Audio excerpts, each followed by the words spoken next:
And now that I've received this message, I'm like, I get it. I get 100% what my role is. I get who I am as a woman, and I get what I'm meant to be doing. And so I'm going to kind of lead you down a path of how you can navigate and figure out what your goddess energy is, and how you can step in that power. Or rather, how you can stand in that power boldly and unapologetically. Period.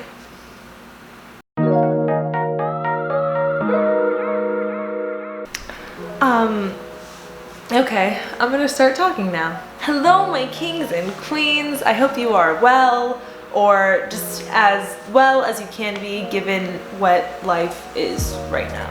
So, it's already very obvious that this is not a video that's planned because I don't even know how to speak right now. Usually when I film videos, there's like some sort of planning that goes into it, and then I have it like filmed and I'll upload it later on. But this is a video that I'm literally just going to film and upload like literally immediately because, child, hold on. I'm sure that enough people who are open to watching my videos are woo, which means like just like spiritually out there.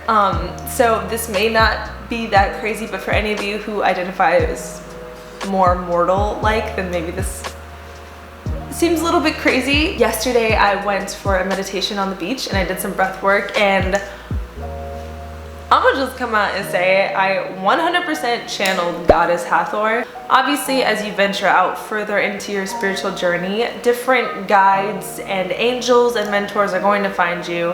And for me, I have definitely opened myself up to is my titty out? I have opened myself up to a plethora of spiritual guides, and a lot of those are actually goddesses. I work with Goddess Yemaya and Goddess Hathor. I have them on my altar, and they are my bad bitches. I also work with Goddess Oshun.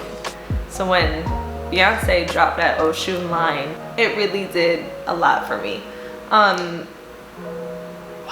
what a moment. I say all of that to say that yesterday I had a really powerful meditation, and I completely came into 100% contact with Goddess Hathor, who is an Egyptian goddess, super well known. She's like very similar to the Greeks' Aphrodite. You can do as much research on her as you like, but she's incredible. She's represented by the cow. And she's a bad bitch, as all goddesses are, and as you are. That's the whole point of this. The point of this is that a really profound message that she shared with me that I really needed to hear, and now I think a lot of you guys really need to hear, is that I think that we have watered down what it means to be a goddess. I think that it's something that we call ourselves when we are trying to tap into a more confident energy, or when we are trying to, you know, honor ourselves as women or as men or whatever it is that you identify as. But Goddess Hathor told me to tell you. Goddess Hathor's message was that ain't it. We don't realize the power that we have as goddesses. And when I say that, I mean that in every sense of the word. It is really important, in order to harness and step into your goddess energy, to hone in on what you look like and who you are and how you serve as a goddess. There are many different figures of goddesses in different cultures, right? There are African goddesses and Egyptian goddesses and Greek and Roman and all those things, but whichever ones that you follow, whichever ones that you subscribe to or you work with, their stories are usually the same. You know, they were women who were fundamental parts of their communities, and they led people. They had individual but very powerful messages and missions, and they all represented something that was unique to them but that the people needed to hear. You know, there were goddesses of love, goddesses of war, goddesses of knowledge, of truth seeking, whatever it was. There was always a goddess that represented that energy, that avenue. No goddess was perfect. A lot of them, you know, it depends on how deep in their stories you want to go, but a lot of them, you know, slept with their brothers, ate their own children. No one is perfect. And obviously, you know, this has to be translated into modern times. So all of your flaws are, of course, catalysts for how you are a healer, right? That's Chiron's message. But also, I just want to apologize if I'm like all over the place, because I didn't plan this, but like I knew that this is something that needs to get out, so just follow along. But the point is that they still made an impact as goddesses because they stood in their power and they represented what it is that was unique to them and what was their personal truth. So when we look at the stories of these goddesses and how they led their communities simply by standing in their own power, it invites us to see ourselves as goddesses in our own communities. However big our community is, however big our following is, and however small it is, you know, you impact somebody just with your mere existence, right? As long as you are a functioning member of some sort of society, whether it is your family or your friend group, or if you have a social media platform, whatever the case may be, you make an impact by standing in your truth. So it's really important to harness your power by recognizing your power and honing in on the little details that make your unique power yours and individual. When you look up different goddesses, their stories are kind of presented in the same way, you know.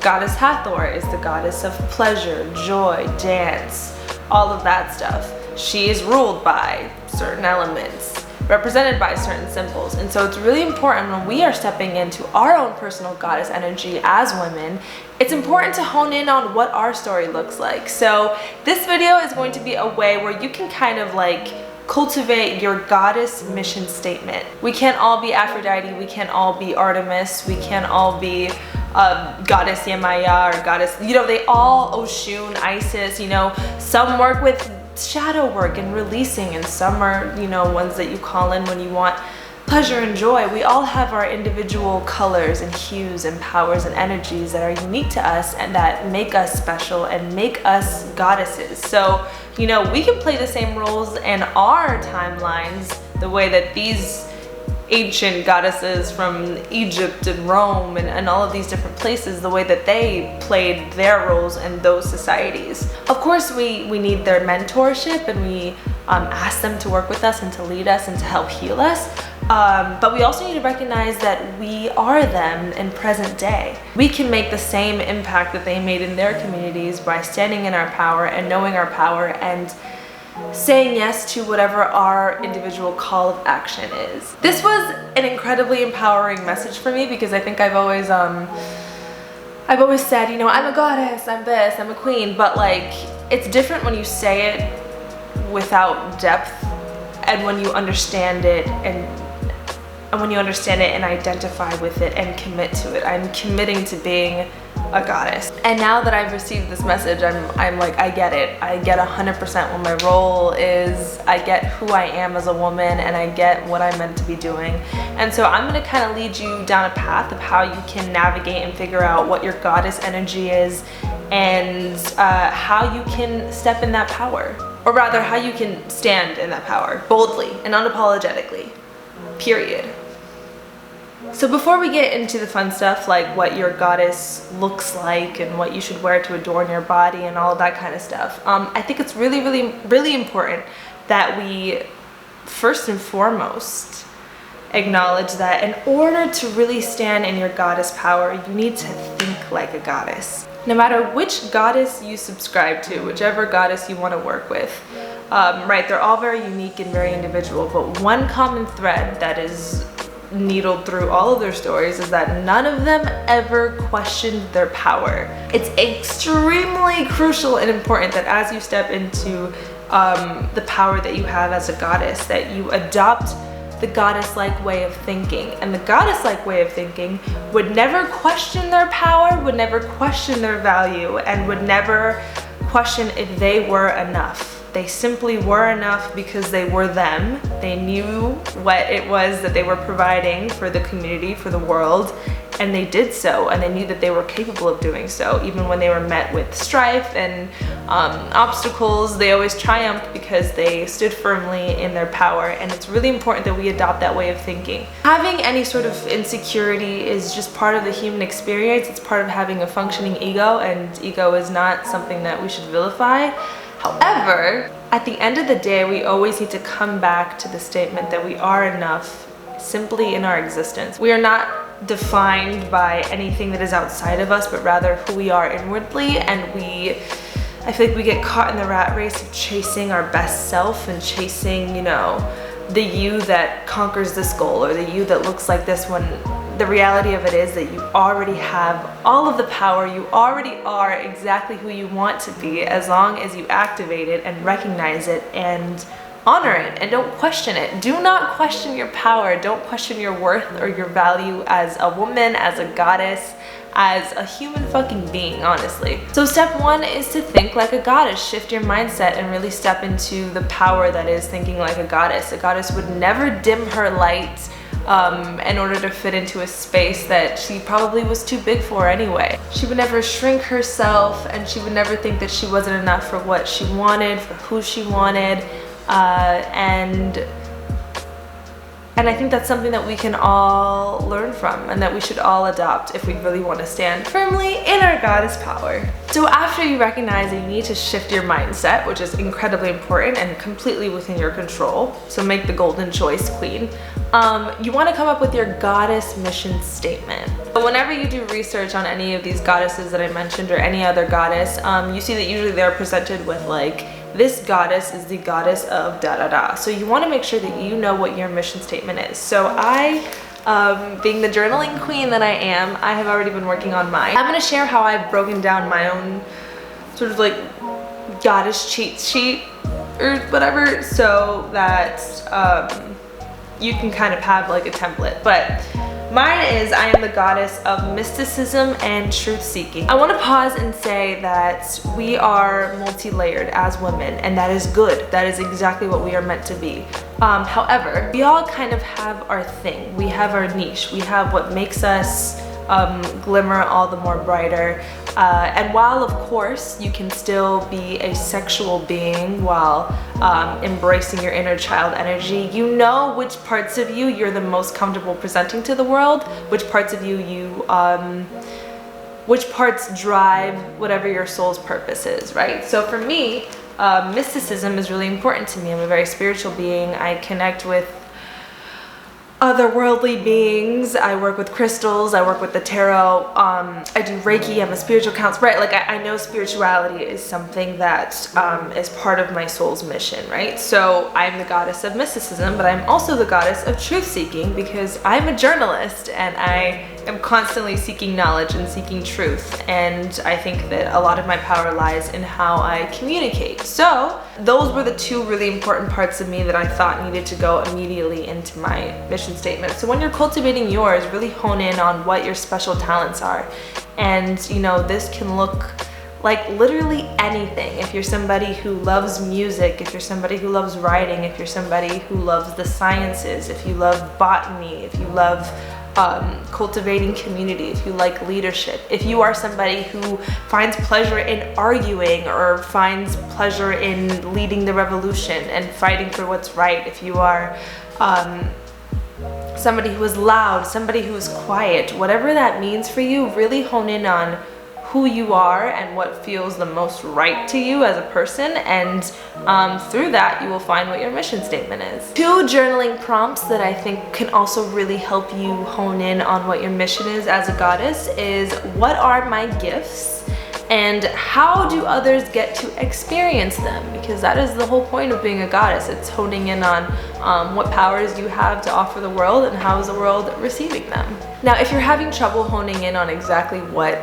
you know, this looks like for you, there are different ways that you can sort of find your own identity within your own astrological chart. And this is something that is very individual, so I can't exactly tell you what yours is, but if you need help, I'm always open to work with you. I am a spiritual counselor, but it's important to see what your chart ruler is, what planet rules your chart. What is that in the corner? Oh, okay. Girl, I thought it wasn't recording and I was about to. So your chart ruler is whatever planet rules your ascendant, your rising sign. So for me, as example, I am a Sagittarius rising, which is ruled by Jupiter, which is in my first house. And so Jupiter is a planet that rules optimism and seeking spiritual truth and philosophy and all things, you know, friendly. It's a friendly energy, okay? So whatever your chart ruler is, which is, like I said, the planet associated with your rising sign, that's a really, really, really good place to look first in terms of like, what energy do you bring forth in this world? You know, if you're a Scorpio rising, then you're led by Pluto, which is a planet that, you know, perhaps is more mysterious and works more with, you know, the shadows, which is a really dope energy to embody. If you're a Gemini rising, I believe that's ruled by Mercury, right? So you're probably more comfortable with communicating in whatever way that looks like for you. Expression in forms of art, in forms of writing, whatever that may look like. What other planets? If you're an Aquarius rising, Aquarius is ruled by Uranus, and Uranus is the planet of change, of revolution, of evolution, of rebirth, of challenging beliefs. And so obviously when you kind of understand what energy rules your chart, you can understand which energy do you project onto the world and who you would project onto the world as a goddess. Also, moving on from just your chart ruler, even just within your chart, if you look at which elements are the most prominent in your chart, you can figure out what energy you have. For instance, if you have a lot of water in your chart, then you are more of a water archetype. You are a goddess that is comfortable with emotions, is comfortable with nurture, with care, with just the softer side of life. If you are somebody who has much more earth energy, then you are somebody who is grounded, someone who is rooted in the present and who is connected to Mother Earth and finds pleasure in the things that are tangible and the things that are stable. If you are more so ruled by air, then you love to seek knowledge and learn and communicate, and you are somebody who definitely values freedom and exploration. And if you are ruled by fire, then you are somebody who is passionate, who is adventurous, and who likes to find the fun in whatever situation that they are in. They identify with amusement, right? So for instance, my 4 inner planets are air, fire, earth, and water, right? So I kind of have a balance of all of them. But that is why, moving on, right under your mission statement, you're gonna wanna write what you represent, right? Because every goddess, while they have their main thing, they have sort of like the smaller subsections of the things that they represent, right? So for instance, so when you look up Goddess Hathor, you know that she is the goddess of women and of love. But then when you go deeper into her story, you find out that she also rules like dance and fertility and the sky. So while we have our like fundamental ways of being, there are also some sort of subtext that we can add on to our story. So for me, I represent mastering duality, right? Because I have literally all of the elements within my 4 inner planets. So I pride myself in being able to exist as a 3D person while also very much existing in the 5D, right? I'm grounded, but I'm also ascended. So I think that I represent mastering duality. I represent mastering communication. I identify as ruling dance, ruling play, ruling writing, and ruling color healing. So for you, it's important to identify what things, I keep seeing something out of the corner of my eye, and it's kind of like, is this a goddess that I'm channeling? Hey queen.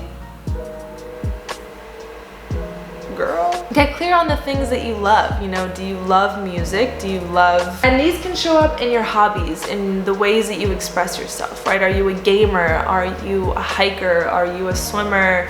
Are you a writer? Are you a reader? You know, do you want to be, you know, the goddess of knowledge, and then do you want to rule books? Or do you want to be the goddess of art and rule like painting, or I don't know. Whatever that looks like for you, just make sure that it is authentic to who you are. And these things show up in our hobbies and the ways that we fill the moments in between in life. You know what I mean? After that, you want to get clear on what people can call on you for when they need help, right? So all of these goddesses that I mentioned, they're goddesses that we all actively work with when we need help.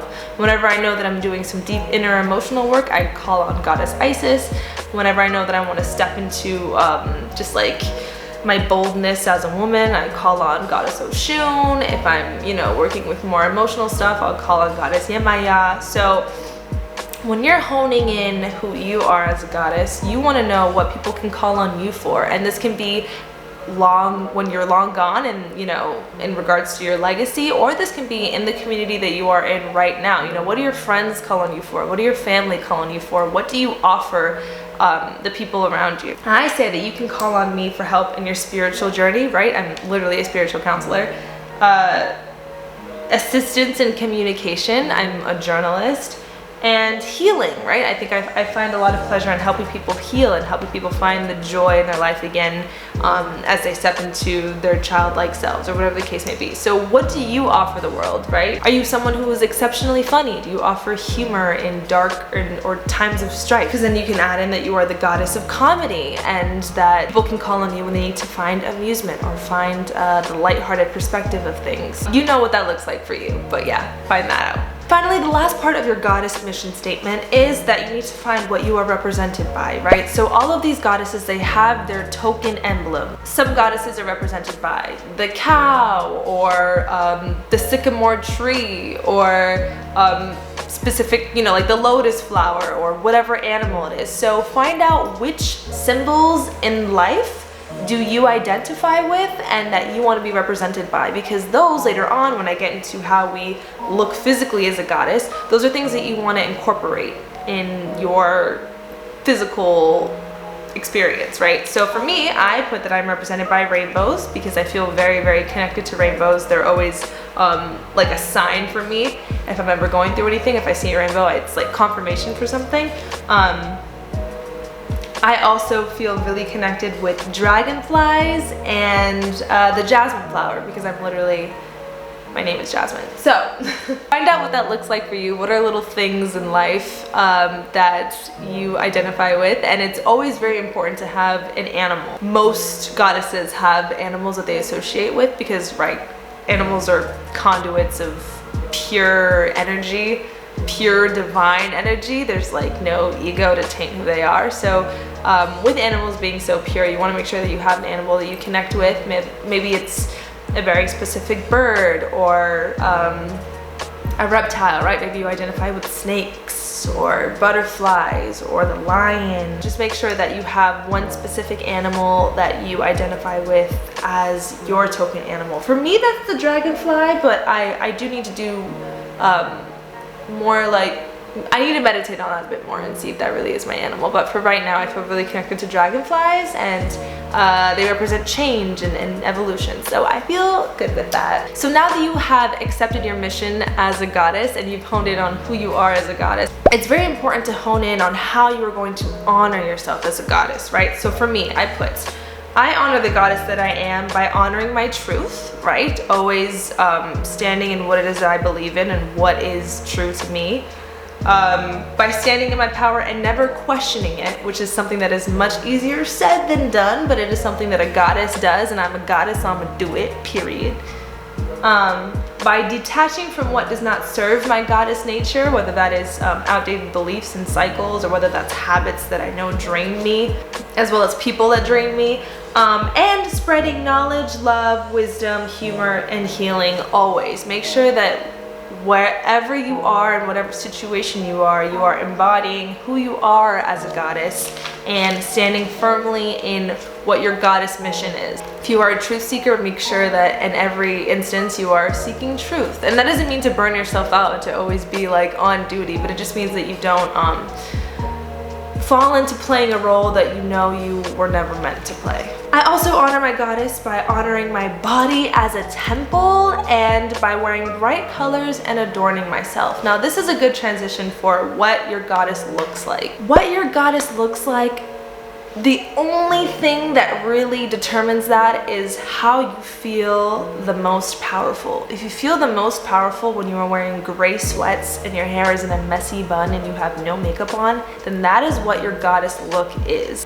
Mind you, we are multi-layered human beings and we can feel sexy with makeup on and with no makeup on, and that isn't to say that either one is more divine than the other, but it is important that you hone in on like, who do I look like when I'm channeling my goddess and when the world sees me as a goddess, right? Because a lot of different Egyptian goddesses, they adorned themselves with gold and with jewelry and even with makeup that they made with like rocks and stuff like that. I don't know what they did, but they were incredible. So for me, you know, I don't really wear makeup all that often, but I do feel very empowered when I have some sort of like color eyeshadow, or when I have my hoop earrings in, and when I have my crystals with me. I always wear my crystal rings. I always have my goddess necklaces. My goddess self makes sure that her eyebrows are done and that she has gloss on, and that she is presenting, whether it is dolled up or dolled down, she's presenting a version of herself that she feels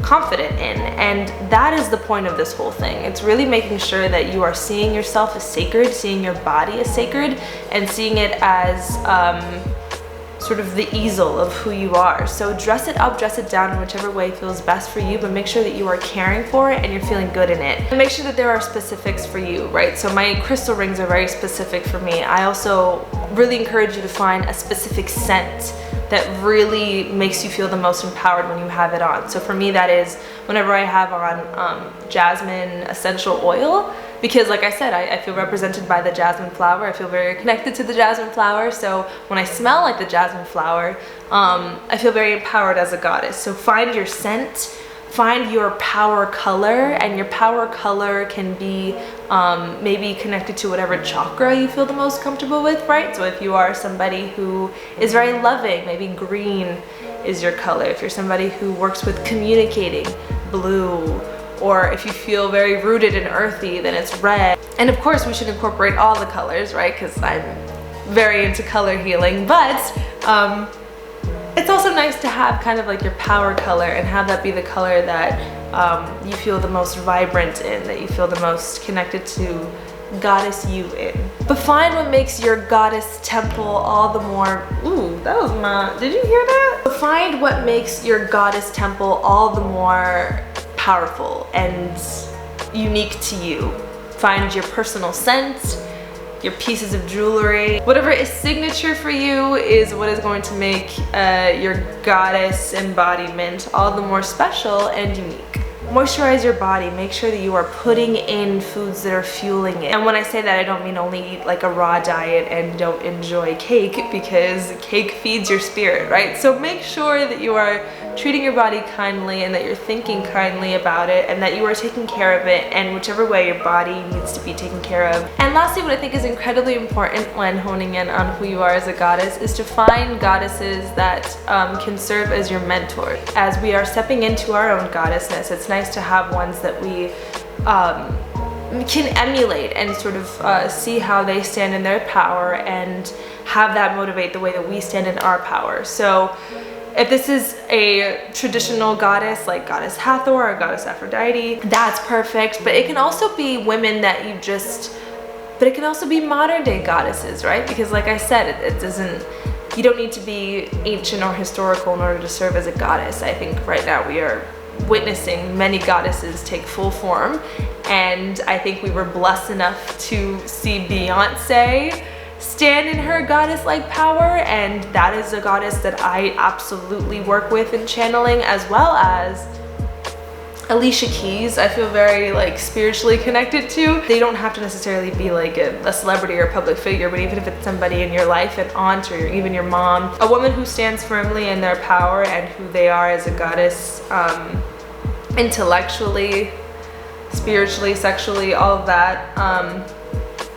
Have them lead you, have them be a symbol for you, and have them be accessible to you in your immediate environment. So I have a Beyonce banner in my room because I also have like Goddess Hathor as my phone background, because I think just having her around kind of helps me channel that energy. Oprah, Murasaki Shikubu, who was the first woman to ever write a book, or she wrote the first book ever, and she was from Japan. She's incredible. She's also a goddess that I work with. There are many more, so whoever that is for you, make sure that you work with them.